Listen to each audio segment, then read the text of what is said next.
जुड़े रहे हैं, फार्मर ज्वाइंट डायरेक्टर हैं। अमीन साहब, स्वागत आपका। 3 मुद्दे हैं। 65 लाख नाम कैसे कटे, सवाल नंबर 1। सीसीटीवी फुटेज क्यों नहीं दिए जा रहे हैं, सवाल नंबर 2। सवाल नंबर 3, रीडेबल फॉर्मेट में मतदाता सूची क्यों नहीं दी जा रही।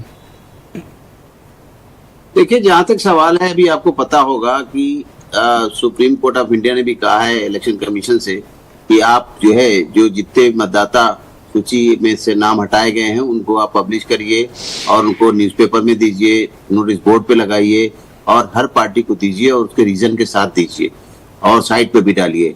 तो अब इससे तो स्पष्ट हो जाता है कि हर चीज चुनाव आयोग उनको उपलब्ध करा रहा है कि ये जो वोटर लिस्ट से हटाया गया, क्यों हटाया गया, क्या कारण था, सारे कारणों के साथ मिल जाएगा। और दूसरा जो क्वेश्चन आप कर रहे हैं, दूसरा मैं सुन नहीं पाया, दूसरा क्वेश्चन था कि सीसीटीवी फुटेज मांग रहा है अपोजिशन देखने के लिए, वो क्यों नहीं दिए जा रहे। अपोजिशन को सीसीटीवी फुटेज मिलना चाहिए 45 दिन तक, जिसका रूल है कि 45 दिन के अंदर तक आप जो है विद इन 45 डेज आप जो है पिटीशन कर सकते हैं।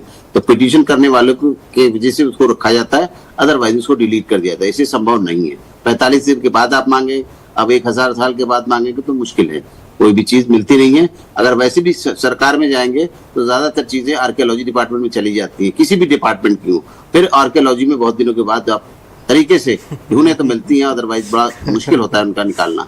जी, तीसरा सवाल ये, रीडेबल फॉर्मेट में वोटर लिस्ट अमीन साहब को भी आर्कियोलॉजी में ही भेज दीजिए। जी, रीडेबल फॉर्मेट में वोटर लिस्ट क्यों नहीं दी जा रही। क्या आंसर था ये कौन आंसर दे रहा था हमको कि हमको आर्कियोलॉजी में भेजेंगे। सर मैं सुन नहीं पाया, किसने बोला था भाई।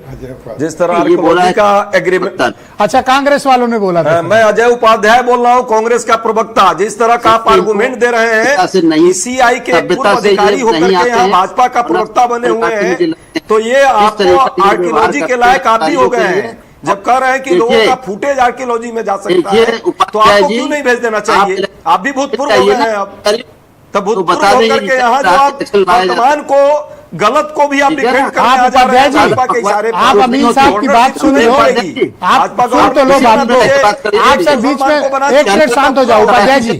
उपाध्याय जी, क्यों शांत हो जाएं। अमीन साहब को अपनी बात कहने दें, बोलिए सर। सुन रहा था मैं, आज मैं देखता हूँ चमचागिरी करते हैं। आप सुन तो लो उनकी बात, सुनो तो सर। विश्वसनीयता पर सर सुनो उपाध्याय जी, लगाने के बजाय उपाध्याय जी, भाजपा का अरे सर सुन लो, बात सुनने में कोई बुराई नहीं है, बात सुन। आइए इलेक्शन कमीशन में बता देंगे हम किस तरह बात करते हैं।